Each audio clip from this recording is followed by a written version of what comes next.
வணக்க நண்பர்களே, நம்ம இன்றைக்கி என்ன பார்க்க போகிறோம்னா ரப்பர் மரத்தை பற்றி தான் பார்க்க போகிறோம். நான் ரீசெண்டாக நாகர்கோவிலுக்கு ஒரு ஃபங்க்ஷனாக போயிருந்தேங்க. அப்போ வந்து அதிகமாக ரோட் சைடு அதிகமான இந்த மரங்கள் வந்து இருந்துச்சு. அங்கே உள்ளவங்ககிட்ட தெரிஞ்சவங்ககிட்ட கேட்டேன், இது என்ன மரம்னு சொன்னாங்க. அப்போ தான் சொன்னாங்க அது வந்து ரப்பர் மரம்னு சொன்னாங்க.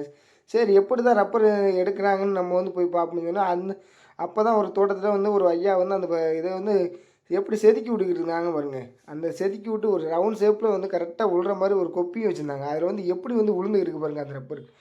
இதுலேருந்து எப்படி ரப்பர் நீங்கள் உருவாக்குங்க கேட்டபோது அவங்க சொன்னாங்க, இதில் வந்து சின்ன ஒரு கெமிக்கல் ஒன்று சேர்ப்பாங்க. அந்த சேர்த்தா தான் அந்த ரப்பரே உருவாகுமா. இங்கே பாருங்கள் எவ்வளோ பால் மாதிரி அந்த பால் எல்லாம் வடிஞ்சு ஒரு இதில் சேரும் போல். அது சேர்ந்த பிறகு எல்லாத்தையும் மொத்தமாக அந்த ஒவ்வொரு மரத்துலேருந்து கலெக்ஷன் பண்ணிட்டு போய் அதை வந்து உருவாக்குறாங்க. அங்கே பாருங்கள் எத்தனை தடவை அந்த ஒரு மரத்துலேருந்து ஏகப்பட்ட தடவை எடுத்துக்குவாங்க போல். அது அந்த தோலை ஃபுல்லாக நல்லா ரவுண்ட் ஷேப்பில் செதுக்கி விட்டுருவாங்க போல். நானும் இது வரைக்கும் நான் பார்த்துக்கு ரப்பர் மரம் கேள்விப்பட்டிருக்கேன். ஆனால் பட் இதான் முதல் முறையாக நான் பார்த்துருக்கேங்க.